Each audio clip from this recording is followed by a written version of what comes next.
En el corazón de Madrid, donde las calles del barrio de Salamanca dibujan un mapa de elegancia y privilegio, vivía Isabel Velasco.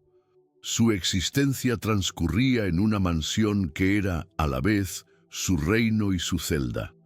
A sus 48 años, viuda y heredera de un imperio empresarial, el eco de sus pasos sobre el mármol era el único sonido que rompía el silencio solemne de las estancias, pobladas por obras de arte que no conseguían llenar el vacío de su alma.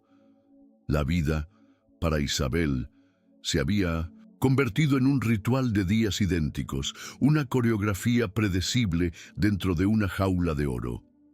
Su única ventana constante al mundo exterior tenía nombre y apellido: Mateo. Era su chofer, un hombre joven, de unos 30 y tantos años, cuyo rostro mostraba el mapa de un cansancio antiguo. Sus manos, firmes sobre el volante del coche de lujo, delataban una vida de esfuerzo, una realidad muy distinta a la de ella. Mateo era la encarnación de la discreción y el profesionalismo, un muro silencioso que, sin embargo, había comenzado a intrigarla profundamente. Era una presencia constante pero lejana, un enigma sentado a solo unos metros de ella cada día. En los últimos meses, algo había cambiado en él. Isabel, con su agudo instinto para percibir las fisuras en la perfección, notó la tensión que se acumulaba en sus hombros. Las ojeras bajo sus ojos se habían vuelto más oscuras, como sombras permanentes, y luego estaban las llamadas susurradas, conversaciones breves y urgentes que terminaban de golpe en cuanto sentían su cercanía.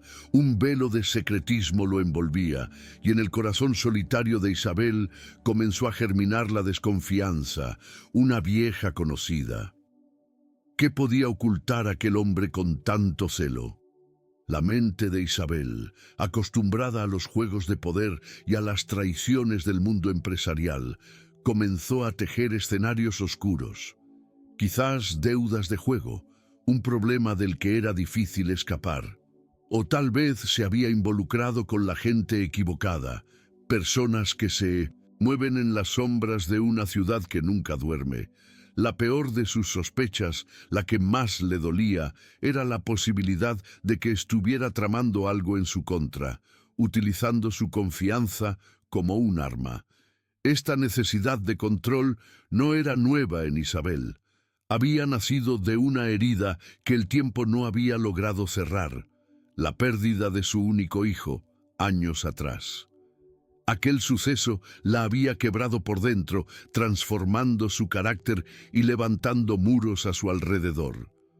Su fortuna, en lugar de ser una herramienta de libertad, se había convertido en el material con el que construyó su fortaleza. Se aisló del mundo para no volver a sentir un dolor semejante, pero al hacerlo también se aisló de la vida misma. Por eso, su impulso de seguir a Mateo no nacía de una malicia pura, era más bien un reflejo desesperado de su soledad, una búsqueda de algo real, de algo tangible en un universo de apariencias, contratos y sonrisas ensayadas. Necesitaba entender, desvelar el misterio, no tanto por el peligro que pudiera representar para ella, sino por la imperiosa necesidad de conectar con una verdad, por dolorosa que ésta fuera. El silencio de Mateo se había convertido en un desafío a su mundo controlado. No podía imaginar que la verdad que estaba a punto de descubrir no tendría nada que ver con el dinero o la traición. No podía sospechar que esa verdad la sacudiría de una forma mucho más profunda, que la obligaría a mirar hacia adentro, a ese lugar de su corazón que creía sellado para siempre. El destino estaba a punto de llevarla por un camino que ella nunca habría elegido, un camino que la alejaría de la seguridad de su jaula dorada para enfrentarla con la fragilidad de la vida. Y así, en una tarde gris de otoño, Cuando la lluvia comenzaba a dibujar trazos melancólicos sobre los cristales del coche, Isabel tomó una decisión. Le pidió a Mateo que la dejara en un café de la calle Serrano, uno de esos lugares donde la gente va a ver y ser vista. Con una voz neutra, le dijo que podía tomarse el resto del día libre. Era una simple instrucción, pero para ella era el primer movimiento en un tablero de ajedrez que solo existía en su mente. Mateo asintió, con su habitual profesionalismo, sin mostrar sorpresa alguna. La vio entrar en el café, y solo entonces arrancó el coche y se perdió en el denso tráfico de la capital. Pero Isabel no se sentó a tomar nada. Apenas cruzó la puerta, salió por otra lateral y con un gesto rápido detuvo un taxi que pasaba. Le dio al conductor una única instrucción, pronunciada con una urgencia que la sorprendió a sí misma. Siga a ese coche. La persecución improvisada los sacó del lujo predecible del centro. Cruzaron la M30, esa frontera invisible que a menudo separa dos realidades de la misma ciudad. Las fachadas señoriales dieron paso a bloques de edificios más humildes, las boutiques de lujo a tiendas de barrio. Se adentraron en las calles de Vallecas, un lugar vibrante, ruidoso, lleno de una vida que a Isabel le pareció casi extranjera. Era un mundo que ella solo conocía por los titulares de los periódicos. El coche de Mateo finalmente se detuvo frente a una pequeña casa de planta baja, con una fachada de colores desgastados por el sol y la lluvia. Había macetas con geranios en las ventanas, un toque de color en medio del hormigón. Isabel le pagó al taxista y le pidió que esperara a la vuelta de la esquina. Con el corazón latiéndole con fuerza, se cubrió un poco con el pañuelo que llevaba y se acercó, buscando el amparo de las sombras que proyectaban los edificios. Se escondió detrás de un coche aparcado, sintiéndose como una intrusa, una espía en una vida que no era la suya. Vio a Mateo bajar de su vehículo, pero no con la prisa de quien va a encontrarse con un cómplice. Su lenguaje corporal era el de un hombre que llega a su refugio. Abrió la puerta de la casa y desapareció en su interior.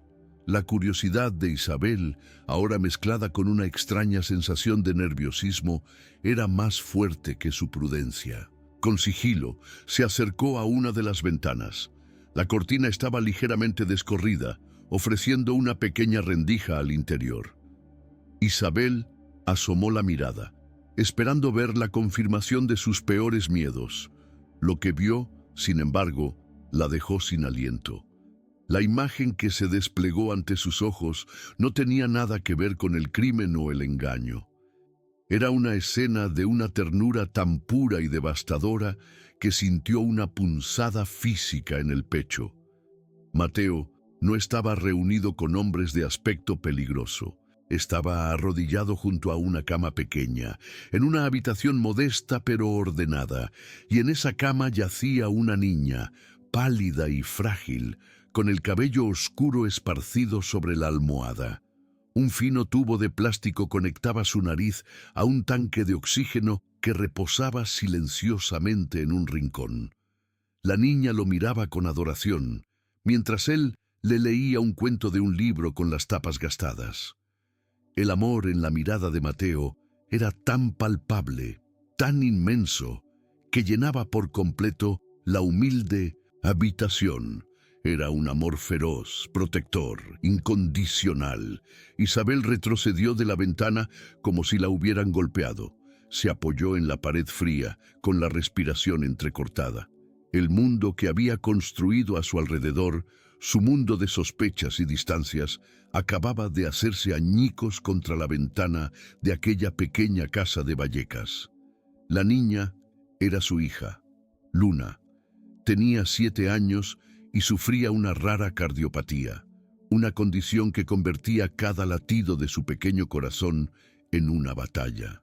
Necesitaba una operación, una intervención quirúrgica compleja y carísima que el seguro básico de Mateo no cubría. De repente, todo cobró sentido. La tensión, las ojeras, las llamadas susurradas, no eran signos de una doble vida, sino las marcas de la lucha silenciosa de un padre desesperado por salvar a su hija. El adversario de Mateo no era un gángster de película ni un acreedor de juego. Su enemigo era mucho más implacable. Era un sistema sanitario con listas de espera laberínticas para tratamientos tan específicos. Era el abismo económico que separa la medicina pública de la privada, un abismo que puede convertirse en una sentencia para quienes no tienen los recursos para cruzarlo. Era la injusticia silenciosa que condena a tantos. Y había otro adversario, quizás el más difícil de vencer, el propio orgullo de Mateo, un orgullo de hombre trabajador que le impedía pedir ayuda, que le susurraba al oído que era su responsabilidad y solo suya sacar las castañas del fuego.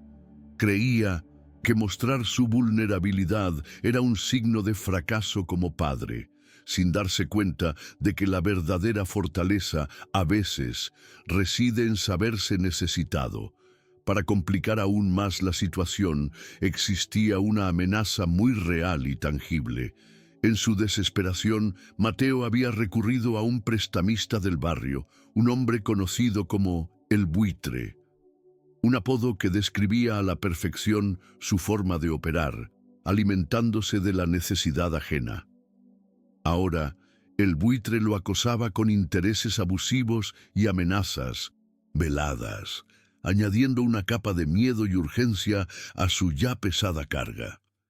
La seguridad de su familia estaba en juego, no solo por la enfermedad de Luna, sino por la sombra de este hombre que se cernía sobre ellos.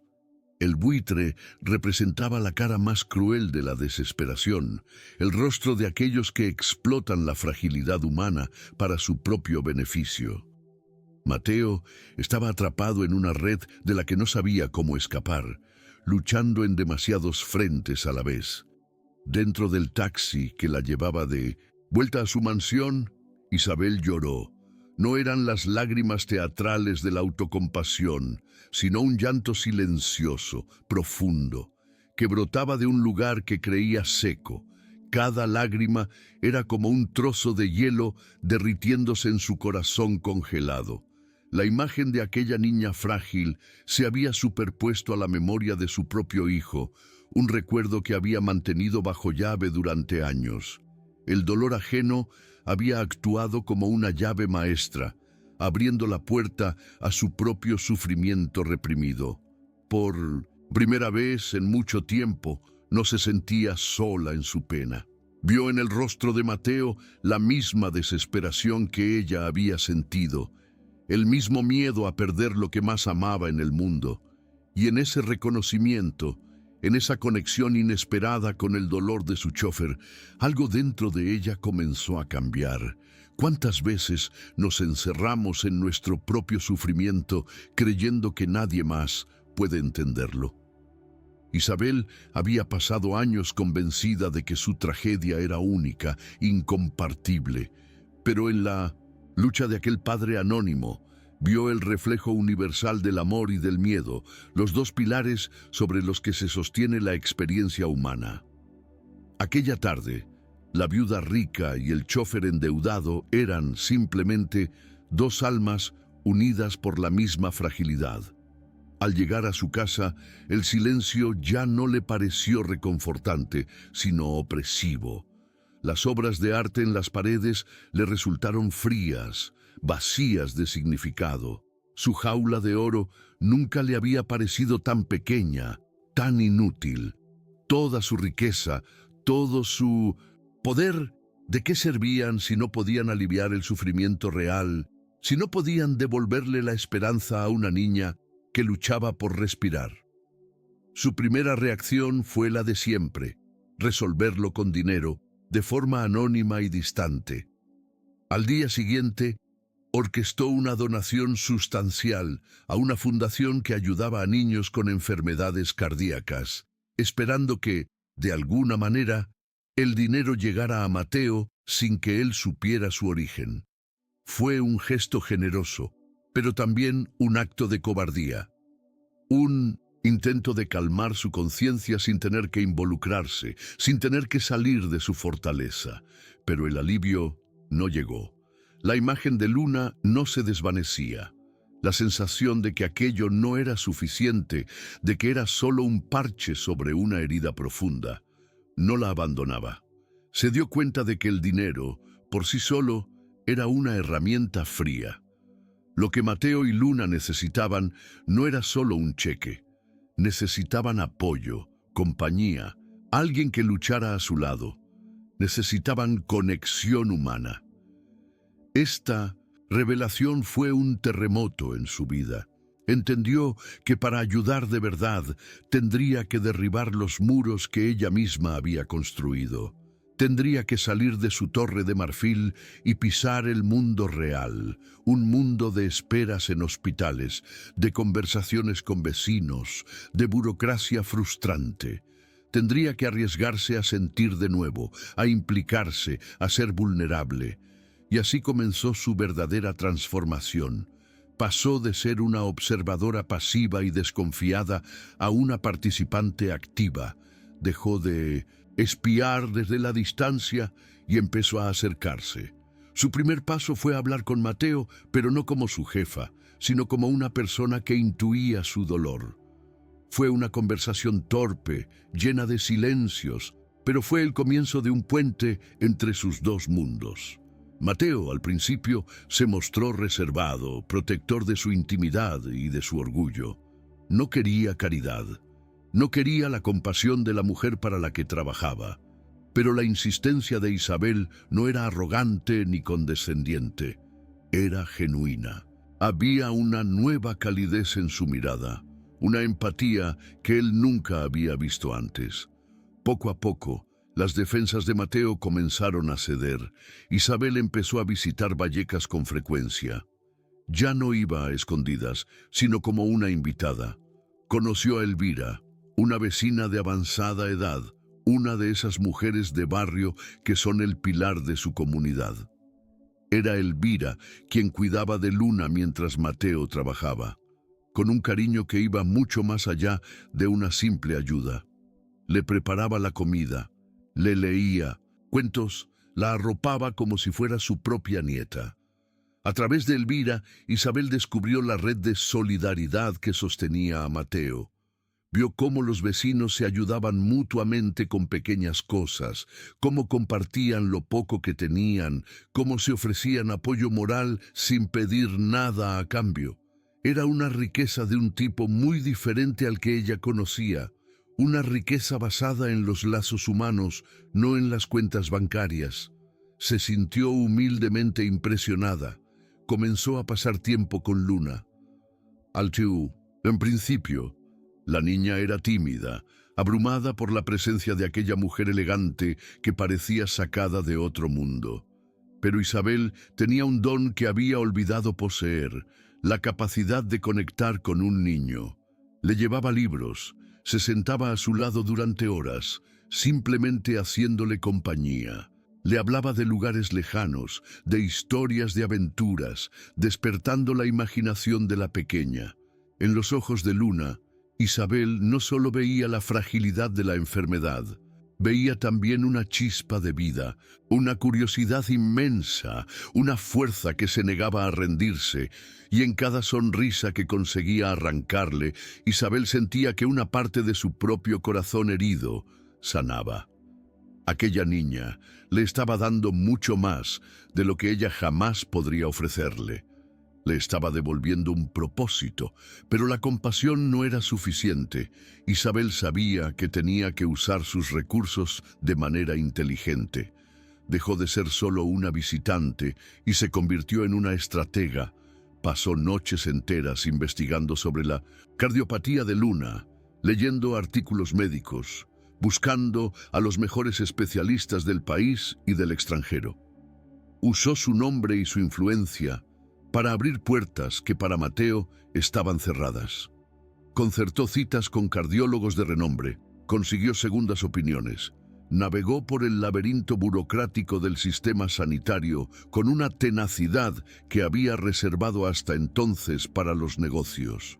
No se trataba ya de dar dinero, sino de invertir su tiempo, su inteligencia y su energía.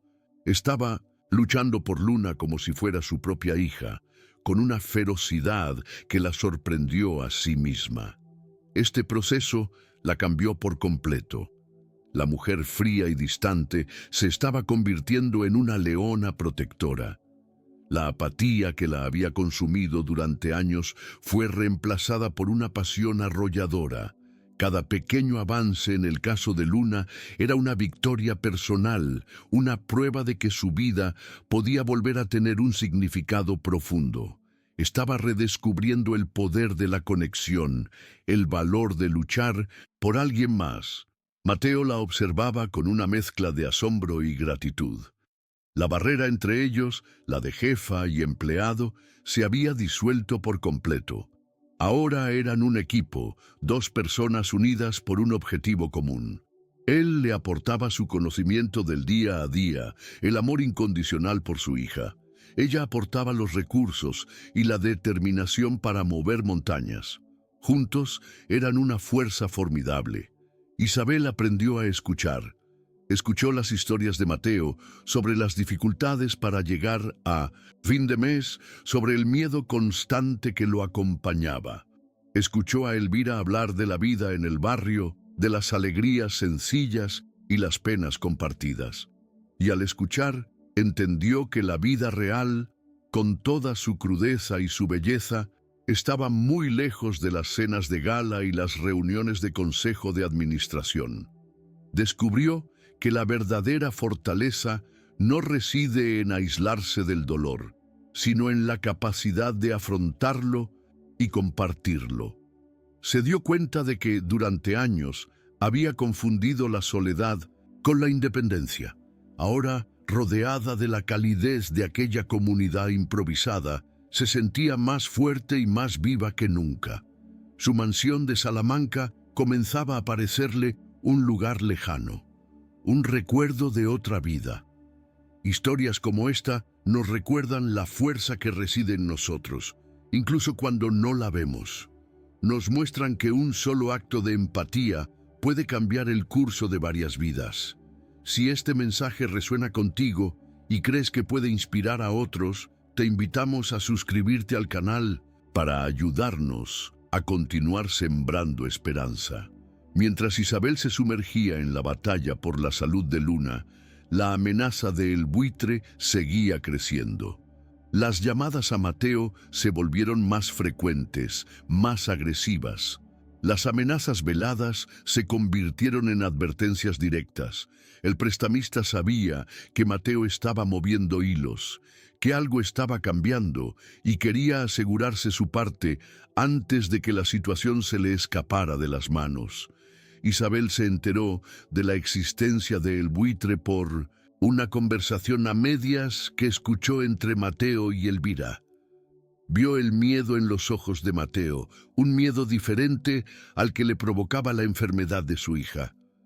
Era un miedo más sucio, más inmediato. Cuando lo confrontó, él finalmente se derrumbó y le contó toda la verdad sobre la deuda, sobre la desesperación que lo había llevado a caer en las garras de aquel hombre. La primera reacción de Isabel fue de ira. Una ira fría y controlada dirigida hacia aquel hombre que se lucraba con el sufrimiento, ajeno. Su instinto le pedía usar su poder para aplastarlo, para denunciarlo a la policía, para destruirlo legalmente. Pero sabía que eso podría ser peligroso para Mateo y su familia. El buitre era un animal del barrio, con sus propias reglas y sus propias formas de venganza. Decidió que debía actuar con la misma mezcla de inteligencia y coraje con la que estaba manejando la enfermedad de Luna. No se trataba de una guerra abierta, sino de una intervención quirúrgica. Necesitaba neutralizar la amenaza de forma rápida y definitiva, para que Mateo pudiera centrarse en lo único que importaba: su hija. El plan comenzó a tomar forma en su mente. Mientras tanto, los médicos trajeron noticias decisivas. Habían encontrado un cirujano dispuesto a realizar la operación, pero el estado de Luna era delicado. Necesitaba estar lo más estable posible para la intervención, que ya estaba siendo financiada íntegramente por Isabel. Pero su pequeño corazón estaba cansado y cualquier crisis podría ser fatal. La tensión en la pequeña casa de Vallecas era casi insoportable. La vida de todos pendía de un hilo. La esperanza de la cirugía se mezclaba con el miedo a una recaída y la sombra constante de la deuda. Isabel, Mateo y Elvira formaron una guardia pretoriana alrededor de Luna, protegiéndola no solo de los peligros físicos, sino también de la atmósfera de angustia que los rodeaba. Intentaban mantener una normalidad que era, en sí misma, un acto de heroísmo. Y entonces llegó la noche de la tormenta, una de esas tormentas de finales de verano que azotan Madrid con una furia inesperada. El cielo se rompió en un diluvio de agua y truenos, como si la naturaleza quisiera reflejar la agitación que se vivía en aquella casa. Y con la tormenta llegó la crisis. Luna comenzó a tener dificultades para respirar, su rostro adquirió un tono pálido y sus labios un matiz azulado. El pánico se apoderó de la habitación. Mateo cogió a su hija en brazos, mientras Elvira llamaba a una ambulancia. Pero sabían que no podían esperar. Cada segundo era vital. Tenían que llevarla al hospital de inmediato, al hospital privado donde el especialista que Isabel había contactado ya estaba sobre aviso para una emergencia como esta. No había tiempo que perder. Justo cuando Mateo, con Luna envuelta en una manta, se disponía a salir corriendo hacia el coche, la puerta de la calle se vio bloqueada. Dos figuras corpulentas se materializaron en el umbral, empapadas por la lluvia, con el buitre detrás de ellas. Su rostro era una máscara de fría determinación. Había elegido el peor momento posible para cobrar su deuda. El tiempo pareció detenerse. El sonido de la lluvia, los sollozos ahogados de Elvira, la respiración agónica de Luna y la voz gélida de El buitre se mezclaron en una cacofonía de pesadilla. «No podéis ir a ninguna parte hasta que me paguéis lo que me debéis», dijo, con una calma que resultaba más aterradora que cualquier grito. La violencia era inminente, una barrera física y cruel entre una niña y su única oportunidad de sobrevivir. La desesperación de Mateo se transformó en una rabia impotente. Sujetaba a su hija contra el pecho, protegiéndola, mientras suplicaba y amenazaba al mismo tiempo. Pero el buitre no cedía. Para él, aquello no era más que un negocio. La vida de una niña era solo una variable en su ecuación de beneficios. ¿Qué puede hacer un hombre solo contra la crueldad organizada? Fue en ese preciso instante, en el punto más oscuro de la noche, cuando unas luces potentes barrieron la estrecha calle, cegando momentáneamente a los hombres que bloqueaban la puerta. Un coche de alta gama, negro y reluciente bajo la lluvia, se detuvo bruscamente. No era el coche de un vecino, era el coche de Isabel. Pero esta vez, ella no iba en el asiento trasero. La puerta del conductor se abrió e Isabel descendió. Ya no llevaba la ropa de una dama de la alta sociedad, sino la armadura de una guerrera. Su rostro estaba sereno, pero en sus ojos ardía una llama de acero. No, estaba sola. Detrás de su coche, otro vehículo se detuvo, del que bajaron dos hombres de seguridad privada, discretos pero imponentes. Y a lo lejos, se empezaron a oír las sirenas de la policía, a la que había alertado discretamente antes de salir. Caminó hacia el buitre sin vacilar, la lluvia resbalando por su abrigo. La mujer que se enfrentó a él no era la patrona arrogante, sino una matriarca protegiendo a su familia. Había una autoridad en su voz que no provenía del dinero, sino de la convicción moral. Se acabó el juego, le dijo con una calma que desarmó al prestamista. Sacó un sobre de su bolso y se lo arrojó a los pies. Ahí tienes tu dinero y un poco más, para que no olvides nunca esta noche. Ahora, apártate de su camino. Su voz no admitía réplica. El buitre, sorprendido por la repentina inversión de poder y con el sonido de las sirenas acercándose, dudó solo un instante. Cogió el sobre del suelo mojado y con una última mirada de odio les hizo una señal a sus hombres para que se retiraran. El camino estaba despejado. Isabel no perdió un segundo. Se volvió hacia Mateo y le dijo: «Vamos, ahora». Guió a un Mateo aturdido hasta su coche, asegurándose de que Luna estuviera bien acomodada y protegida. Mientras su seguridad se encargaba de lidiar con la policía que llegaba, ella pisó el acelerador y se lanzó a la noche, abriéndose paso entre la tormenta hacia el hospital, hacia la esperanza. El viaje fue un borrón de luces de la ciudad y el sonido rítmico del limpiaparabrisas luchando contra el diluvio. En el hospital, el equipo médico ya los esperaba. Se llevaron a Luna a quirófano para una intervención de emergencia, una maniobra para estabilizarla antes de la gran operación que ya estaba programada y pagada. La noche más larga de sus vidas acababa de comenzar. Isabel y Mateo esperaron juntos en la sala de espera, un espacio estéril e impersonal que se convirtió en un santuario. Ya no había barreras entre ellos. Eran solo dos personas unidas por el miedo y la esperanza, aguardando un veredicto. Hablaron poco, pero su silencio estaba lleno de un entendimiento mutuo. Se ofrecieron un apoyo silencioso, una fortaleza compartida que ninguno de los dos habría podido mantener por separado. Finalmente, tras horas que parecieron una eternidad, el cirujano apareció. Su rostro, aunque cansado, mostraba una sonrisa tranquilizadora. «La hemos estabilizado. Está fuera de peligro inmediato. La operación ha sido un éxito». Aquellas palabras fueron como el amanecer después de la tormenta. Mateo se derrumbó en una silla, llorando de puro alivio, e Isabel le puso una mano en el hombro, sintiendo cómo la tensión abandonaba su propio cuerpo. En los días siguientes, mientras Luna se recuperaba en el hospital, Isabel y Mateo tuvieron la oportunidad de hablar de verdad, sin la urgencia de la crisis.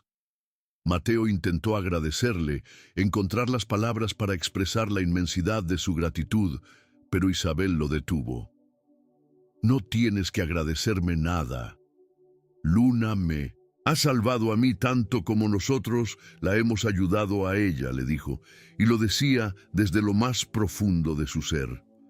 La operación definitiva se llevó a cabo unas semanas después. Fue un procedimiento largo y complejo, pero exitoso. El pequeño corazón de Luna fue reparado. Cuando despertó y por primera vez en su vida pudo respirar profundamente sin esfuerzo, su sonrisa iluminó toda la habitación del hospital. Esa sonrisa fue la recompensa más grande que Isabel había recibido jamás. Pasaron varios meses. La vida encontró un nuevo equilibrio, una nueva normalidad. Mateo continuó siendo el chofer de Isabel, pero su relación era ahora la de dos amigos, dos confidentes. La formalidad había sido reemplazada por un afecto genuino y un respeto profundo. Ya no había secretos entre ellos, solo la complicidad de quienes han atravesado juntos una tormenta. La mansión de Isabel, en el barrio de Salamanca, dejó de ser un mausoleo silencioso. Los fines de semana, las risas de Luna resonaban en los pasillos que antes solo conocían el eco de la soledad. La niña, ya recuperada y llena de energía, corría por los jardines, descubriendo un mundo de lujo que, sin embargo, no la impresionaba tanto como la atención y el cariño que recibía de Isabel. Isabel se había convertido en una figura fundamental en la vida de Luna, una especie de abuela o tía postiza. Le enseñaba a tocar el piano, le leía cuentos en la biblioteca y, lo más importante, simplemente estaba ahí para ella. A través de los ojos de Middleton, la niña, Isabel redescubrió la alegría en las cosas pequeñas, la capacidad de maravillarse, la belleza de un presente sin las sombras del pasado. Su fortuna adquirió un nuevo propósito. Creó una fundación a nombre de su hijo, dedicada a financiar tratamientos médicos para niños de familias sin recursos. Ya no era dinero acumulado, sino una herramienta para generar esperanza, para construir puentes donde antes solo había abismos. Su dolor no había desaparecido, pero lo había transformado en una fuerza para el bien. A veces, por las tardes, Isabel, Mateo y Luna salían a pasear, como una familia poco convencional, pero profundamente unida. Ya no eran la mujer rica. El taxi se abría paso entre el tráfico de Madrid bajo una lluvia fina y persistente, un velo gris que desdibujaba los contornos de la ciudad. En el asiento trasero, Isabel Velasco se sentía una extraña en su propia vida.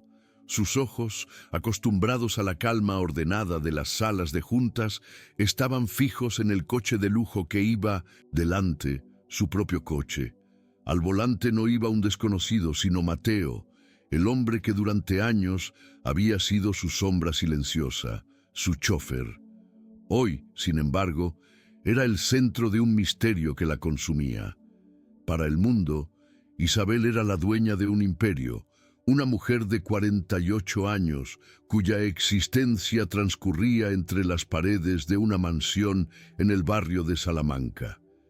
Pero tras esa fachada de poder se escondía un alma solitaria, atrincherada contra el dolor. Y ahora, esa fortaleza se resquebrajaba por la desconfianza. ¿Qué secretos ocultaba Mateo en esas llamadas susurradas, en esa tensión que cargaba sobre sus hombros? La pregunta la había empujado a esta persecución improvisada, un acto impulsivo que la alejaba de su mundo predecible. No sabía qué esperaba encontrar al final de aquel trayecto. Quizás la confirmación de sus peores miedos, una traición, una doble vida manchada por deudas o negocios turbios. Lo que no podía imaginar era que la verdad que estaba a punto de descubrir no destrozaría su confianza, sino los muros que había construido alrededor de su propio corazón. ¿Qué puede ocultar un hombre con tanto celo que una mujer que lo tiene todo se lance a seguirlo por las calles mojadas de su ciudad? La vida de Isabel se había convertido en un ritual de días idénticos, una coreografía predecible dentro de una jaula de oro. Viuda y heredera de una fortuna inmensa, el eco de sus pasos sobre el mármol era el único sonido que rompía el silencio solemne de las estancias pobladas por obras de arte que no conseguían llenar el vacío de su alma. Su única ventana constante al mundo exterior tenía nombre y apellido: Mateo. Él era la encarnación de la discreción y el profesionalismo, un muro silencioso que, sin embargo, había comenzado a intrigarla profundamente. Era una presencia constante pero lejana, un enigma sentado a solo unos metros de ella cada día. Sus manos, firmes sobre el volante, delataban una vida de esfuerzo, una realidad muy distinta a la de ella. Y en los últimos meses algo había cambiado en él. Las ojeras bajo sus ojos se habían vuelto más oscuras como sombras permanentes. Esta necesidad de control no era nueva en Isabel. Había nacido de una herida que el tiempo no había logrado cerrar: la pérdida de su único hijo, años atrás. Aquel suceso la había quebrado por dentro, transformando su carácter y levantando muros a su alrededor. Su fortuna, en lugar de ser una herramienta de libertad, se había convertido en el material con el que construyó su fortaleza. Se aisló del mundo para no volver a sentir un dolor semejante, pero al hacerlo, también se aisló de la vida misma. Por eso, su impulso de seguir a Mateo no nacía de una malicia pura. Era, más bien, un reflejo desesperado de su soledad, una búsqueda de algo real, de algo tangible, en un universo de apariencias, contratos y sonrisas ensayadas. Necesitaba entender, desvelar el misterio, no tanto por el peligro que pudiera representar para ella, sino por la imperiosa necesidad de conectar con una verdad, por dolorosa que ésta fuera. Y así, en esa tarde gris de otoño, cuando la lluvia comenzaba a dibujar trazos melancólicos sobre los cristales, tomó la decisión. Le pidió a Mateo que la dejara en un café de la calle Serrano, uno de esos lugares donde la gente va a ver y ser vista. Con una voz neutra le dijo que podía tomarse el resto del día libre. Era una simple instrucción, pero para ella era el primer movimiento en un tablero de ajedrez que solo existía en su mente. Apenas cruzó la puerta del café, salió por otra lateral y con un gesto rápido detuvo un taxi que pasaba. Le dio al conductor una única instrucción pronunciada con una urgencia que la sorprendió a sí misma. Siga a ese coche. La persecución improvisada lo sacó del lujo predecible del centro. Cruzaron la M30, esa frontera invisible que a menudo separa dos realidades de la misma ciudad. Las fachadas señoriales dieron paso a bloques de edificios más humildes. Las boutiques de lujo, amindos y tiendas de barrio, se adentraron en las calles de Vallecas, un lugar vibrante, ruidoso, lleno de una vida que a Isabel le pareció casi extranjera. El coche de Mateo finalmente se detuvo frente a una pequeña casa de planta baja, con una fachada de colores desgastados por el sol y la lluvia. Había macetas con geranios en las ventanas, un toque de color en medio del hormigón. Isabel le pagó al taxista y le pidió que esperara a la vuelta de la esquina. Con el corazón latiéndole con fuerza, se cubrió un poco con el pañuelo que llevaba y se acercó buscando el amparo de las sombras. Se escondió detrás de un coche aparcado, sintiéndose como una intrusa, una espía en una vida que no era la suya. Vio a Mateo bajar de su vehículo, pero no con la prisa de quien va a encontrarse con un cómplice. Su lenguaje corporal era el de un hombre que llega a su refugio. Abrió la puerta de la casa y desapareció en su interior. Con sigilo, se acercó a una de las ventanas. La cortina estaba ligeramente descorrida, ofreciendo una pequeña rendija al interior. Isabel asomó la mirada, esperando ver la confirmación de sus peores miedos. Lo que vio, sin embargo, la dejó sin aliento. La imagen que se desplegó ante sus ojos no tenía nada que ver con el crimen o el engaño. Era una escena de una ternura tan pura y devastadora que sintió una punzada física en el pecho. Mateo estaba arrodillado junto a una cama pequeña, leyéndole un cuento a una niña pálida y frágil, conectada a un tanque de oxígeno. El amor en sus ojos era tan palpable que el mundo de sospechas de Isabel se hizo añicos contra aquel cristal. Dentro del taxi que la llevaba de vuelta a su mansión, Isabel lloró. No eran las lágrimas teatrales de la autocompasión, sino un llanto silencioso, profundo, que brotaba de un lugar que creía seco. Cada lágrima era como un trozo de hielo derritiéndose en su corazón congelado. La imagen de aquella niña frágil se había superpuesto a la memoria de su propio hijo. Un recuerdo que había mantenido bajo llave durante años. El dolor ajeno había actuado como una llave maestra, abriendo la puerta a su propio sufrimiento reprimido. Por primera vez en mucho tiempo, no se sentía sola en su pena. Vio en el rostro de Mateo la misma desesperación que ella había sentido, el mismo miedo a perder lo que más amaba en el mundo. Y en ese reconocimiento, en esa conexión inesperada con el dolor de su chofer, algo dentro de ella comenzó a cambiar. ¿Cuántas veces nos encerramos en nuestro propio sufrimiento creyendo que nadie más puede entenderlo? Isabel había pasado años convencida de que su tragedia era única, incompartible, pero en la lucha de aquel padre anónimo, vio el reflejo universal del amor y del miedo, los dos pilares sobre los que se sostiene la experiencia humana. Aquella tarde, la viuda rica y el chofer endeudado eran, simplemente, dos almas unidas por la misma fragilidad. Al llegar a su casa, el silencio ya no le pareció reconfortante, sino opresivo. Las obras de arte en 1900, las paredes le resultaron frías, vacías de significado.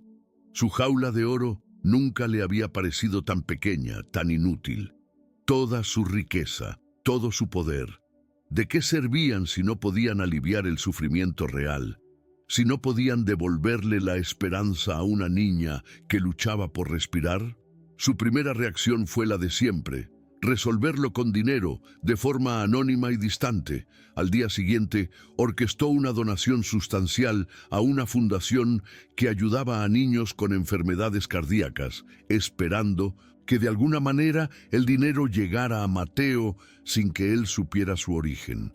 Fue un gesto generoso, pero también un acto de cobardía, un intento de calmar su conciencia sin tener que involucrarse, sin tener que salir de su fortaleza, pero el alivio no llegó. La imagen de Luna no se desvanecía.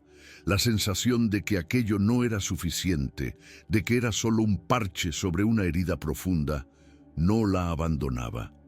Se dio cuenta de que el dinero, por sí solo, era una herramienta fría.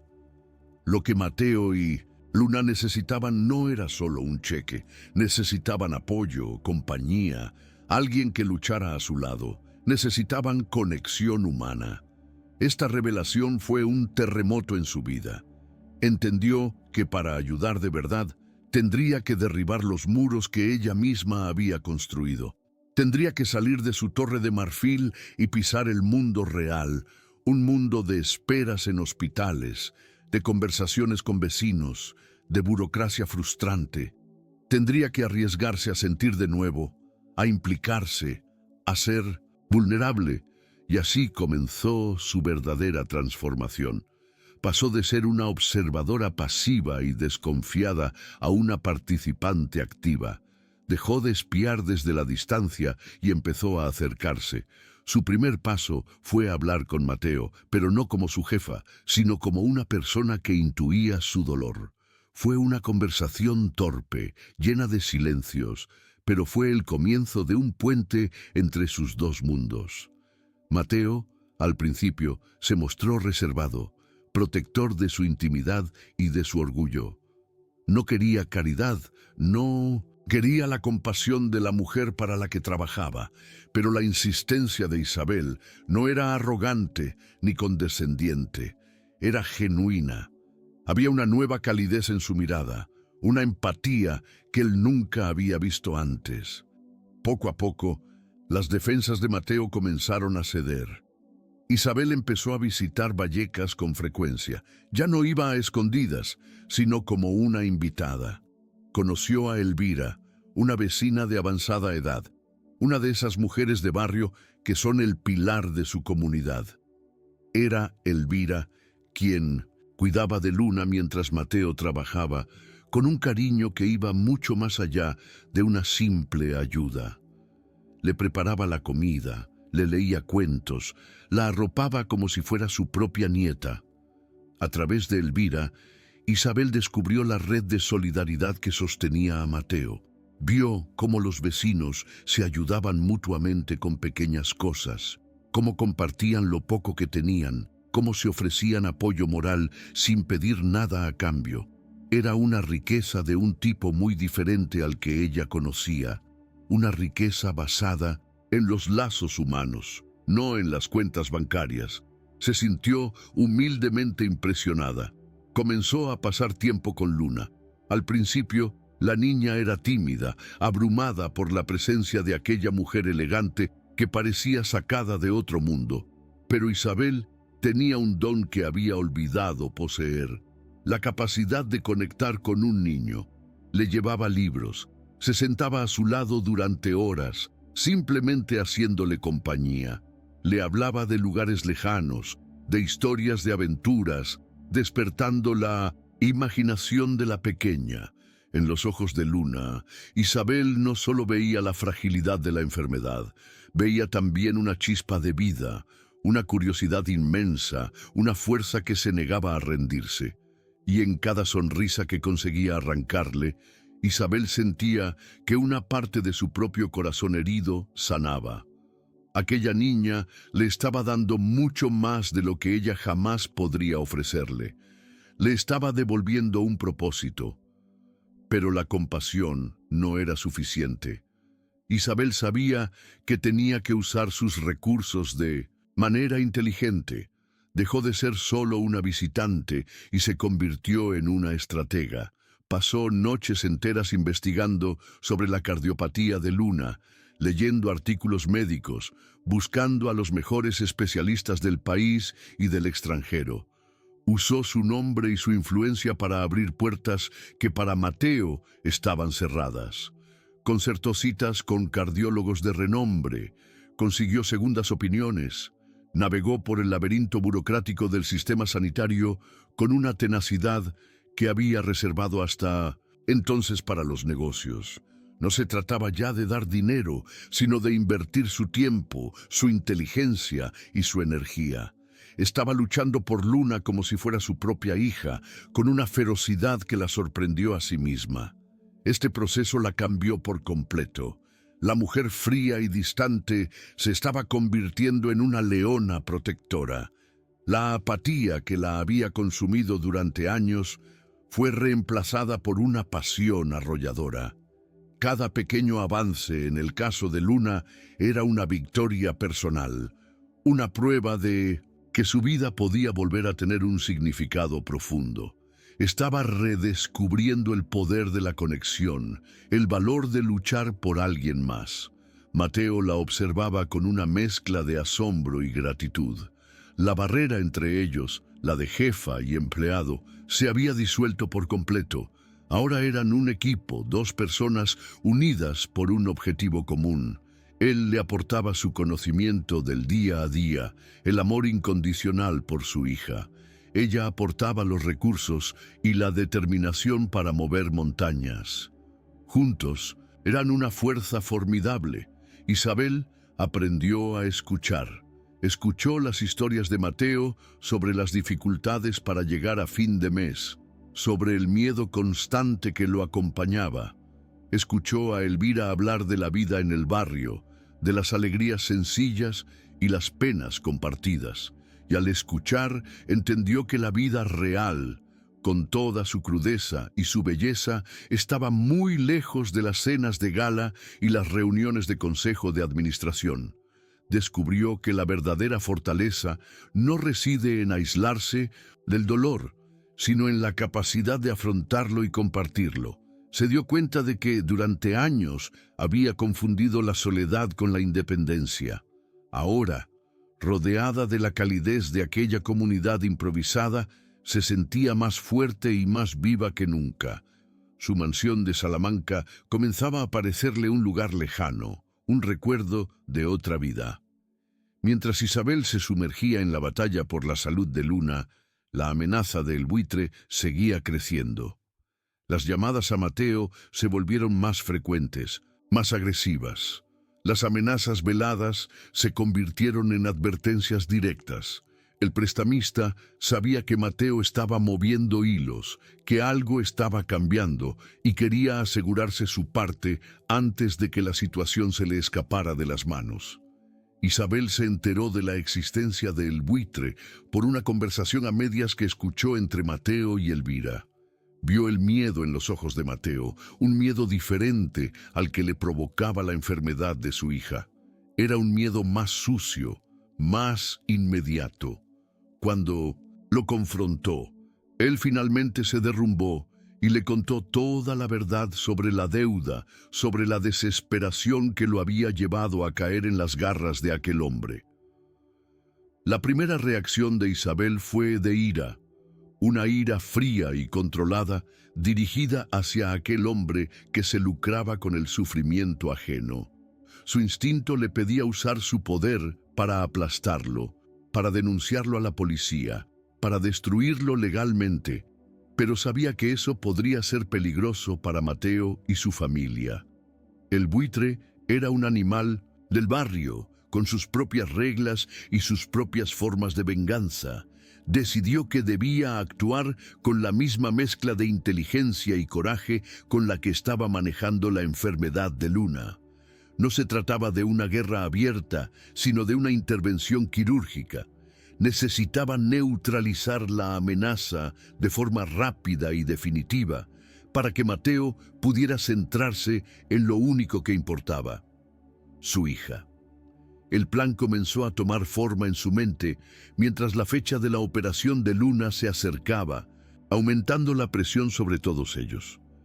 Historias como esta nos recuerdan la fuerza que reside en nosotros, incluso cuando no la vemos. Nos muestran que un solo acto de empatía puede cambiar el curso de varias vidas. Si este mensaje resuena contigo y crees que puede inspirar a otros, te invitamos a suscribirte al canal para ayudarnos a continuar sembrando esperanza. La noche cayó sobre Madrid con la furia de una herida abierta. Una tormenta de finales de verano, de esas que llegan sin avisar, se desató sobre la ciudad, golpeando los cristales con una violencia que parecía querer romper la frágil calma que se vivía en la pequeña casa de Vallecas.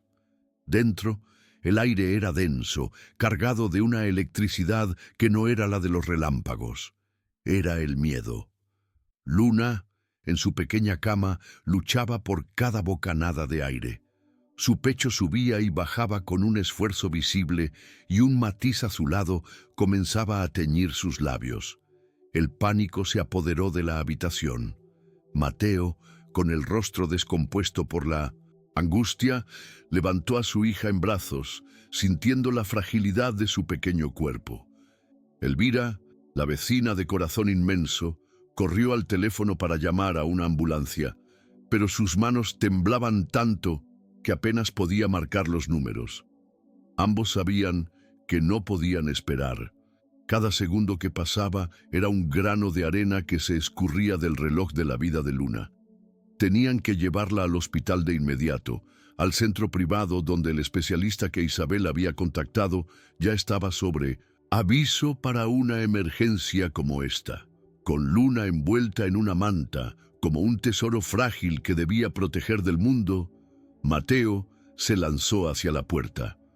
La lluvia arreciaba fuera, un diluvio que convertía la calle en un río oscuro.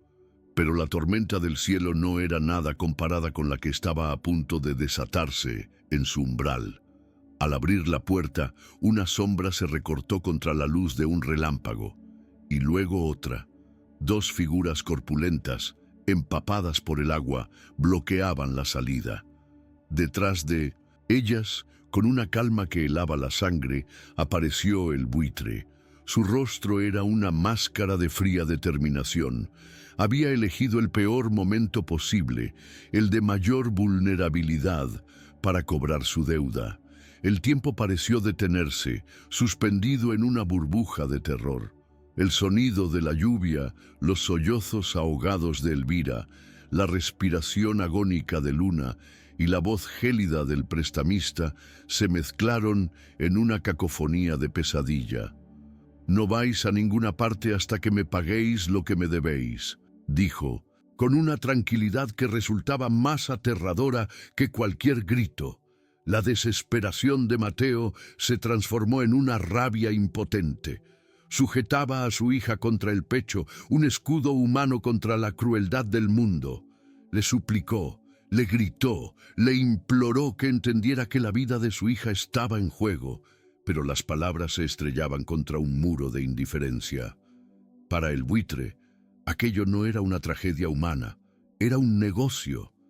La vida de una niña era solo una variable en su ecuación de beneficios, una palanca de presión para asegurarse el cobro.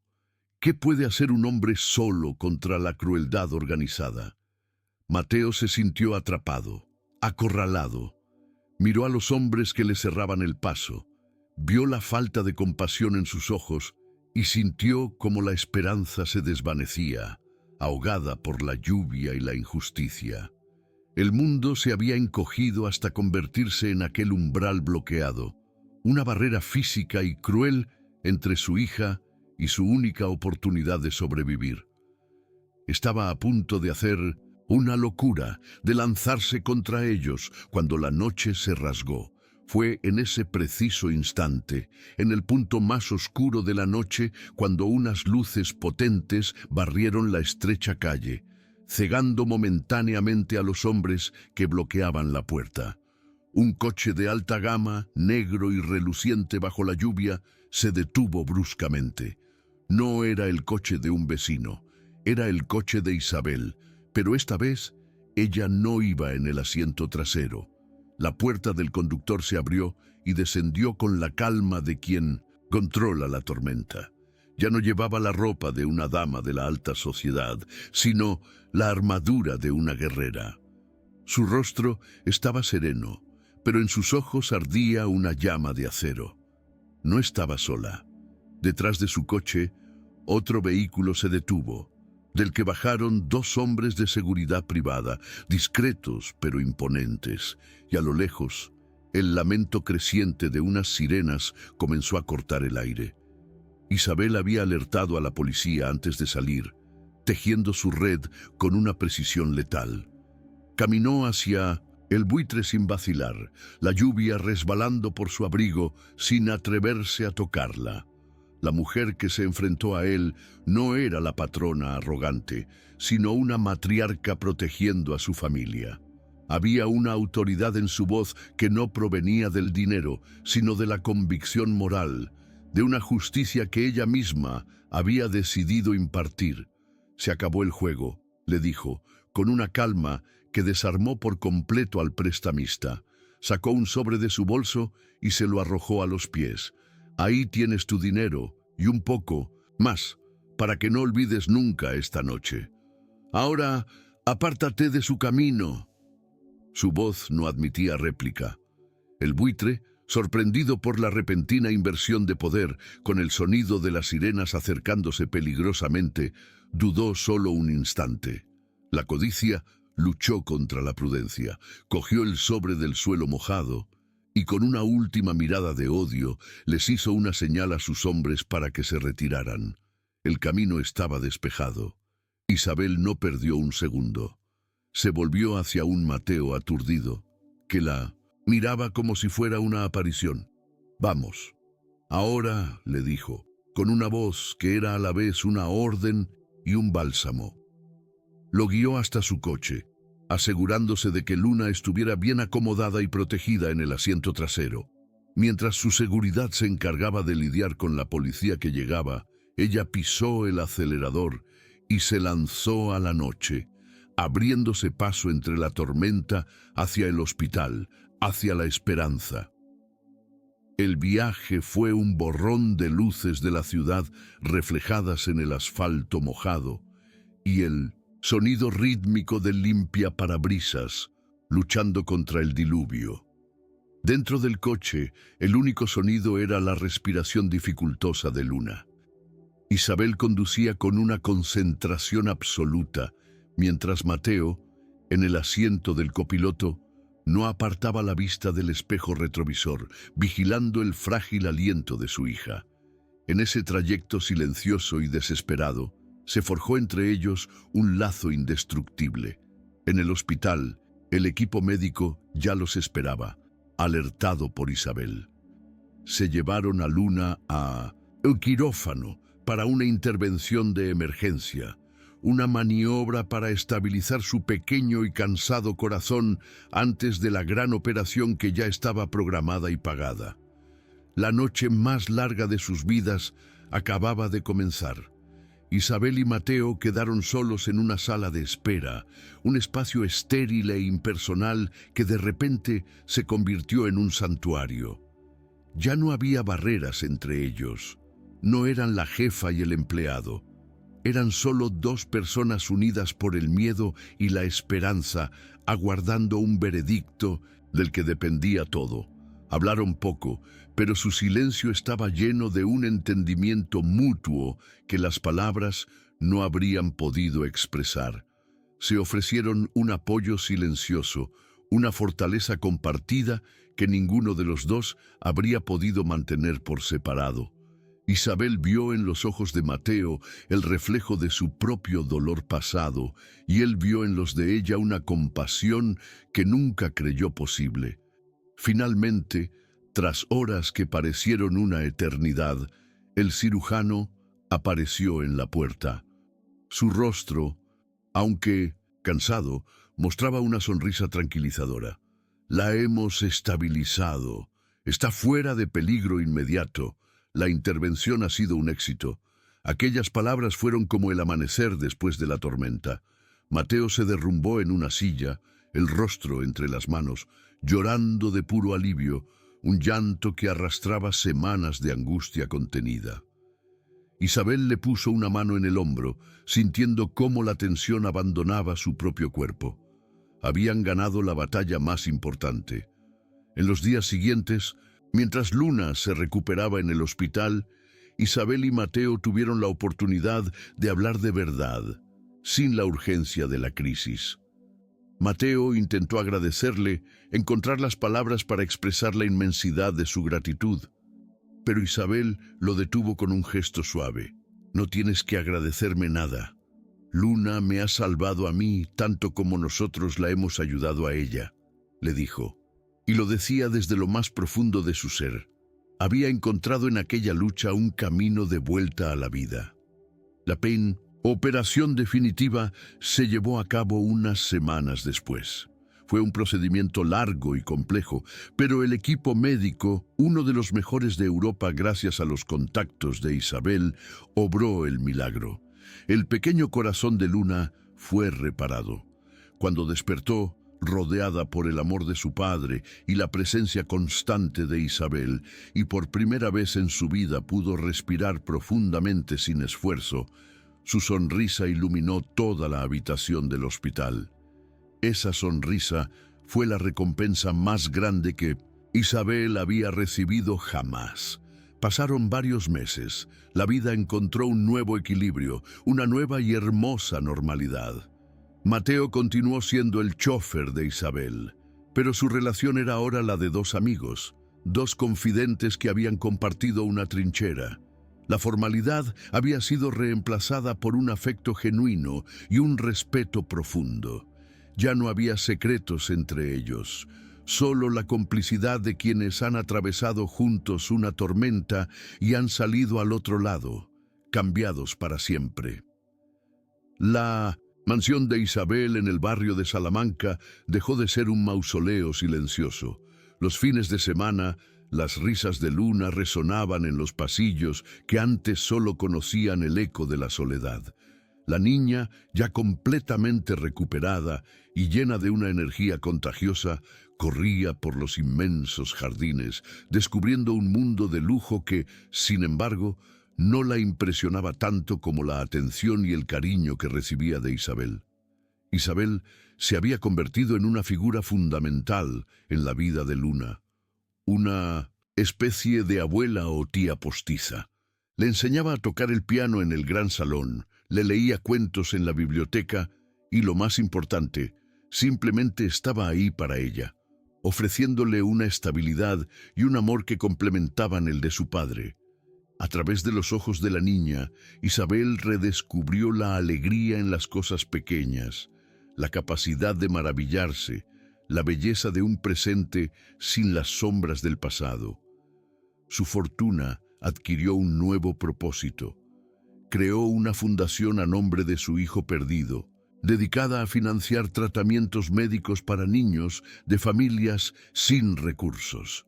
Ya no era dinero acumulado en cuentas bancarias, sino una herramienta para generar esperanza, para construir puentes donde antes solo había abismos. Su dolor no había desaparecido, pero lo había transformado en una fuerza para el bien, en un legado de compasión. A veces, por las tardes, Isabel, Mateo y Luna salían a pasear por el Parque del Retiro. como una familia poco convencional, pero profundamente unida. Ya no eran la mujer rica, el chofer y su hija enferma. Eran simplemente tres personas que se habían encontrado en la oscuridad y habían aprendido a ser la luz los unos para los otros. Habían descubierto que los lazos más fuertes no son los de la sangre, sino los que se tejen con hilos de empatía y generosidad. El viaje de Isabel la había llevado desde la desconfianza de una tarde lluviosa hasta el calor de un hogar que nunca supo que anhelaba. Había salido de su jaula de oro no para espiar, sino para conectar, y en el proceso se había liberado a sí misma. Aprendió que la verdadera riqueza no consiste en cuánto tienes, sino en cuánto puedes dar, y que, a veces, para sanar una vieja herida, primero hay que atreverse a curar la de alguien más. La historia de ellos nos enseña que la compasión es la luz más poderosa, capaz de guiarnos a través de las noches más oscuras. Nos recuerda que, incluso en un mundo dividido por barreras invisibles, un solo acto de bondad puede derribarlas todas. El camino de Isabel, Mateo y Luna es un testimonio de que nunca es tarde para abrir el corazón y encontrar un nuevo propósito. La jornada de ellos nos enseña que la compasión es la luz más poderosa. Si deseas que más historias como esta iluminen otros corazones, tu suscripción al canal nos da la fuerza para continuar esta misión. Gracias por acompañarnos. En la sala de espera del hospital, el tiempo se había detenido. El eco de la tormenta exterior y de la crisis vivida aún resonaba en el silencio estéril del pasillo. Isabel y Mateo estaban sentados uno junto al otro, no en los asientos de un coche de lujo que marcaban su distancia social, sino en las incómodas sillas de plástico que los igualaban en su angustia. Ya no eran la jefa y el empleado. Eran solo dos personas unidas por el miedo y una frágil hebra de esperanza, aguardando un veredicto que lo cambiaría todo. Hablaron poco, pero su silencio estaba lleno de un entendimiento mutuo que las palabras no habrían podido expresar. Se ofrecieron un apoyo mudo, una fortaleza compartida que ninguno de los dos habría podido mantener por separado. Finalmente, tras horas que parecieron una eternidad, la puerta se abrió y el cirujano apareció. Su rostro, aunque visiblemente cansado bajo la luz fluorescente, mostraba una sonrisa tranquilizadora. La hemos estabilizado. Está fuera de peligro inmediato. La intervención ha sido un éxito. Aquellas palabras fueron como el primer rayo de sol después de la noche más oscura. Mateo se derrumbó en la silla, cubriéndose el rostro con las manos, y un llanto de puro alivio que arrastraba semanas de angustia contenida sacudió su cuerpo. Isabel, con un gesto lento y natural, le puso una mano en el hombro, sintiendo cómo la tensión abandonaba también su propio cuerpo. Habían ganado la batalla más importante. En los días siguientes, mientras Luna se recuperaba en una habitación privada del hospital, Isabel y Mateo tuvieron la oportunidad de hablar de verdad, sin la urgencia de la crisis. Mateo intentó agradecerle, encontrar las palabras para expresar la inmensidad de su gratitud, pero Isabel lo detuvo con una mirada suave. «No tienes que agradecerme nada. Luna me ha salvado a mí, tanto como nosotros la hemos ayudado a ella», le dijo, y lo decía desde lo más profundo de su ser. En la lucha por la vida de aquella niña, Isabel había encontrado un camino de vuelta a la suya propia, un propósito que creía perdido para siempre. La operación definitiva se llevó a cabo unas semanas después. Fue un procedimiento largo y complejo, pero el equipo médico, uno de los mejores de Europa, gracias a los contactos y la insistencia de Isabel, obró el milagro. El pequeño y valiente corazón de Luna fue reparado. Cuando despertó, rodeada por el amor incondicional de su padre y la presencia constante de Isabel, y por primera vez en su vida pudo respirar profundamente sin esfuerzo. Una sonrisa pura y radiante iluminó toda la habitación.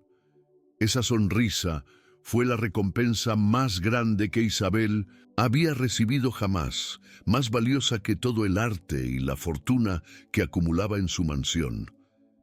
Pasaron varios meses.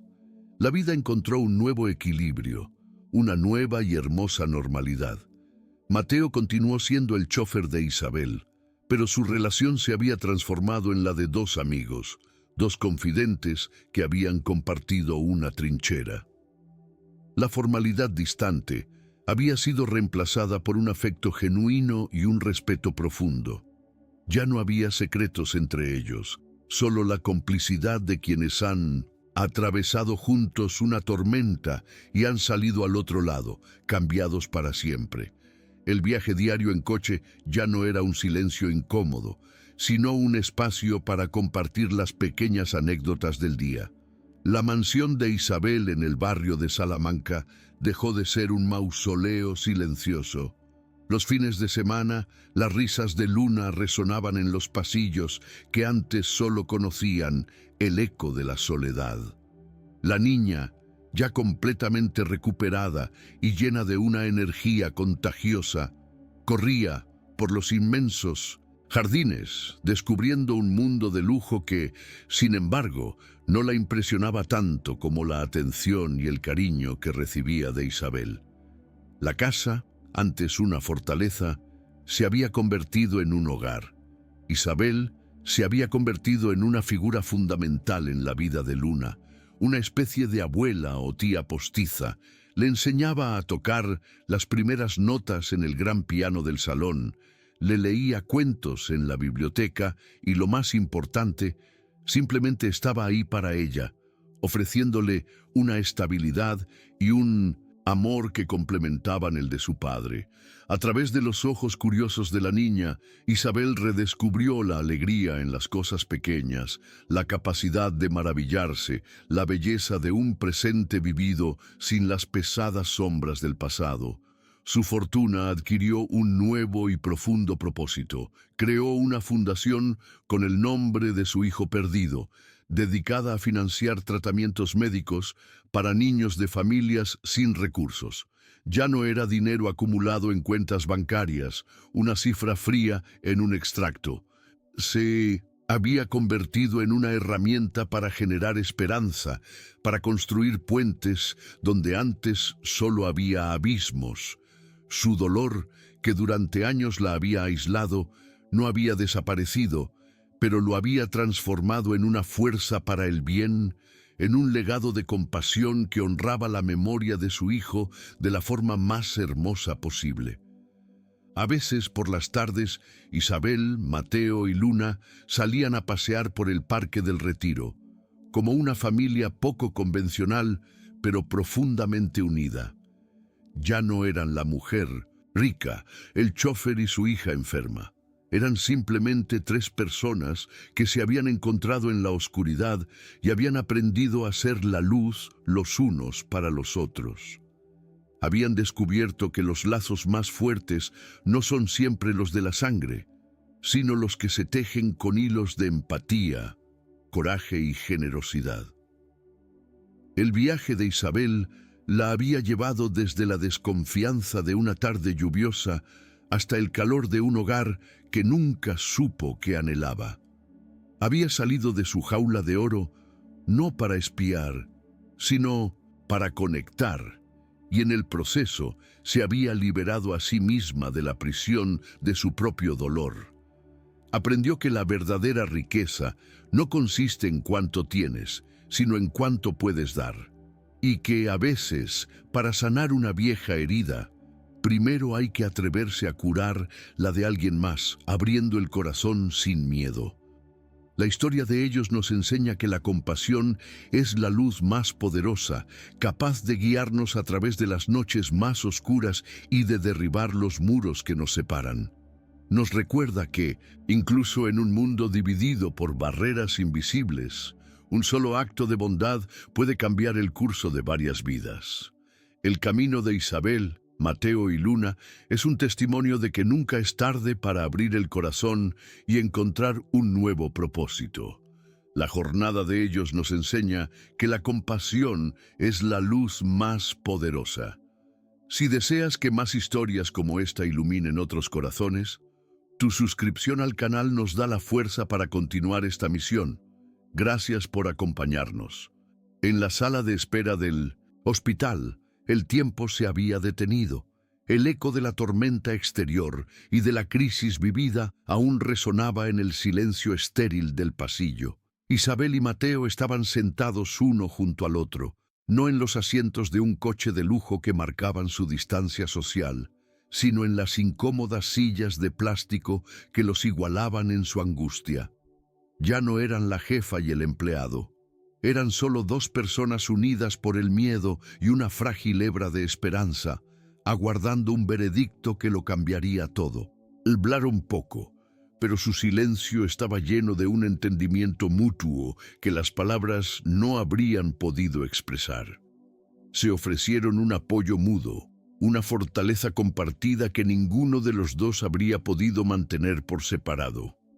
Finalmente, tras horas que parecieron una eternidad, la puerta se abrió y el cirujano apareció. Su rostro, aunque visiblemente cansado bajo la luz fluorescente, mostraba una sonrisa tranquilizadora. La hemos estabilizado. Está fuera de peligro inmediato.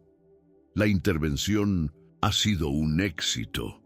Aquellas palabras fueron como el primer rayo de sol después de la noche más oscura. Mateo se derrumbó en la silla, cubriéndose el rostro con las manos, y un llanto de puro alivio que arrastraba semanas de angustia contenida sacudió su cuerpo. Isabel, con un gesto lento y natural, le puso una mano en el hombro, sintiendo cómo la tensión abandonaba también su propio cuerpo. Habían ganado la batalla más importante. En los días siguientes, mientras Luna se recuperaba en una habitación privada del hospital, Isabel y Mateo tuvieron la oportunidad de hablar de verdad, sin la urgencia de la crisis. Mateo intentó agradecerle, encontrar las palabras para expresar la inmensidad de su gratitud, pero Isabel lo detuvo con una mirada suave. No tienes que agradecerme nada. Luna me ha salvado a mí tanto como nosotros la hemos ayudado a ella, le dijo, y lo decía desde lo más profundo de su ser. En la lucha por la vida de aquella niña, Isabel había encontrado un camino de vuelta a la suya propia, un propósito que creía perdido para siempre. La operación definitiva se llevó a cabo unas semanas después. Fue un procedimiento largo y complejo, pero el equipo médico, uno de los mejores de Europa gracias a los contactos y la insistencia de Isabel, obró el milagro. El pequeño y valiente corazón de Luna fue reparado. Cuando despertó, rodeada por el amor incondicional de su padre y la presencia constante de Isabel, y por primera vez en su vida pudo respirar profundamente sin esfuerzo, una sonrisa pura y radiante iluminó toda la habitación. Esa sonrisa fue la recompensa más grande que Isabel había recibido jamás, más valiosa que todo el arte y la fortuna que acumulaba en su mansión. Pasaron varios meses. La vida encontró un nuevo equilibrio, una nueva y hermosa normalidad. Mateo continuó siendo el chofer de Isabel, pero su relación se había transformado en la de dos amigos, dos confidentes que habían compartido una trinchera. La formalidad distante había sido reemplazada por un afecto genuino y un respeto profundo. El viaje diario en coche ya no era un silencio incómodo, sino un espacio para compartir las pequeñas anécdotas del día. La mansión de Isabel, en el barrio de Salamanca, dejó de ser un mausoleo silencioso. Los fines de semana, las risas de Luna resonaban en los pasillos que antes solo conocían el eco de la soledad. La niña, ya completamente recuperada y llena de una energía contagiosa, corría por los inmensos jardines, descubriendo un mundo de lujo que sin embargo no la impresionaba tanto como la atención y el cariño que recibía de Isabel. La casa, antes una fortaleza, se había convertido en un hogar. Isabel se había convertido en una figura fundamental en la vida de Luna, una especie de abuela o tía postiza. Le enseñaba a tocar las primeras notas en el gran piano del salón, le leía cuentos en la biblioteca y, lo más importante, simplemente estaba ahí para ella, ofreciéndole una estabilidad y un amor que complementaban el de su padre. A través de los ojos curiosos de la niña, Isabel redescubrió la alegría en las cosas pequeñas, la capacidad de maravillarse, la belleza de un presente vivido sin las pesadas sombras del pasado. Su fortuna adquirió un nuevo y profundo propósito. Creó una fundación con el nombre de su hijo perdido, dedicada a financiar tratamientos médicos para niños de familias sin recursos. Ya no era dinero acumulado en cuentas bancarias, una cifra fría en un extracto. Se había convertido en una herramienta para generar esperanza, para construir puentes donde antes solo había abismos. Su dolor, que durante años la había aislado, no había desaparecido, pero lo había transformado en una fuerza para el bien, en un legado de compasión que honraba la memoria de su hijo de la forma más hermosa posible. A veces, por las tardes, Isabel, Mateo y Luna salían a pasear por el Parque del Retiro, como una familia poco convencional, pero profundamente unida. Ya no eran la mujer rica, el chófer y su hija. Eran simplemente tres personas que se habían encontrado en la oscuridad y habían aprendido a ser la luz los unos para los otros. Habían descubierto que los lazos más fuertes no son siempre los de la sangre, sino los que se tejen con hilos de empatía, coraje y generosidad. El viaje de Isabel la había llevado desde la desconfianza de una tarde lluviosa hasta el calor de un hogar que nunca supo que anhelaba. Había salido de su jaula de oro no para espiar, sino para conectar, y en el proceso se había liberado a sí misma de la prisión de su propio dolor.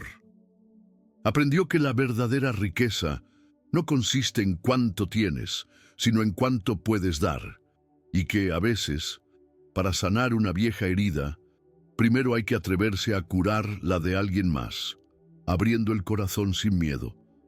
La historia de ellos nos enseña que la compasión es la luz más poderosa, capaz de guiarnos a través de las noches más oscuras y de derribar los muros que nos separan. Nos recuerda que, incluso en un mundo dividido por barreras invisibles, un solo acto de bondad puede cambiar el curso de varias vidas.